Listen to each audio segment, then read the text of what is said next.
Hi friends, ఈ రోజు మనం రివ్యూ చేయబోతున్న సినిమా అక్యూజ్డ్. నెట్ఫ్లిక్స్ లో విడుదలైన ఈ సైకలాజికల్ థ్రిల్లర్ సినిమా ఒక డాక్టర్ లైఫ్ ఎలా ఒక అక్యూజేషన్ వల్ల పూర్తిగా మారిపోయిందో చూపిస్తుంది ఈ సినిమా స్టోరీ ఎంత ఇంట్రెస్టింగ్ గా ఉంది, యాక్టింగ్ ఎలా ఉంది, ఫ్యామిలీతో చూడొచ్చా లేదా అనేది ఇప్పుడు మనం ఈ రివ్యూలో చూద్దాం. స్టోరీలోకి వెళ్తే గీతిక అనే ఒక ఫేమస్ గైకాలజిస్ట్ డాక్టర్ ఉంటుంది. ఆమె కెరీర్ స్ట్రాంగ్ గా ఉంటుంది, రెస్పెక్ట్ కూడా చాలా ఎక్కువగా ఉంటుంది. కానీ ఒక రోజు ఆమె మీద అనామిక లైంగిక వేధింపుల ఆరోపణలు అన్నమాట. అంటే ఎనానిమస్ సెక్సువల్ మిస్కండక్ట్ కంప్లైంట్ వస్తుంది. అది ఒక కంప్లైంట్ దగ్గర ఆగకుండా సోషల్ మీడియా వరకు కూడా వెళ్తుంది.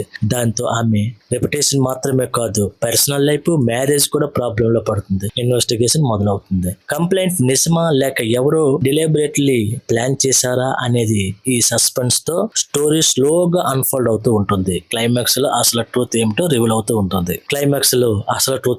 రివీల్ అవుతుంది. ఇక లీడ్ రోల్ లో కొంకణ్ సేన్ శర్మ యాక్టింగ్ చాలా స్ట్రాంగ్ గా ఉంటుందండి. క్యారెక్టర్ ఎమోషన్స్, టెన్షన్, కన్ఫ్యూజన్ ఇవన్నీ నేచురల్ గా క్యారీ చేసింది. ప్రతిభారంతా పెర్ఫార్మెన్స్ కూడా చాలా డీసెంట్ గా ఉంటుంది.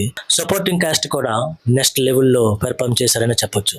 డైరెక్టర్ అనుభవి కాశ్యప్ స్టోరీని చాలా సీరియస్ టోన్ లో హ్యాండిల్ చేసింది. కెమెరా మొత్తం స్లో బర్న్ సైకలాజికల్ డ్రామా స్టైల్లో ఉంటుంది. బ్యాక్గ్రౌండ్ మ్యూజిక్ కొన్ని సీన్స్ లో టెన్షన్ క్రియేట్ చేస్తుంది. సినిమాటోగ్రఫీ లండన్ బ్యాక్ డ్రాప్ లో నీట్ గా కనిపిస్తుందండి. ఇక సినిమా యొక్క ప్లస్ పాయింట్స్ లోకి వస్తే unique psychological accusation concept, lead actor strong performance, realistic investigation drama feel, emotional relationship conflicts.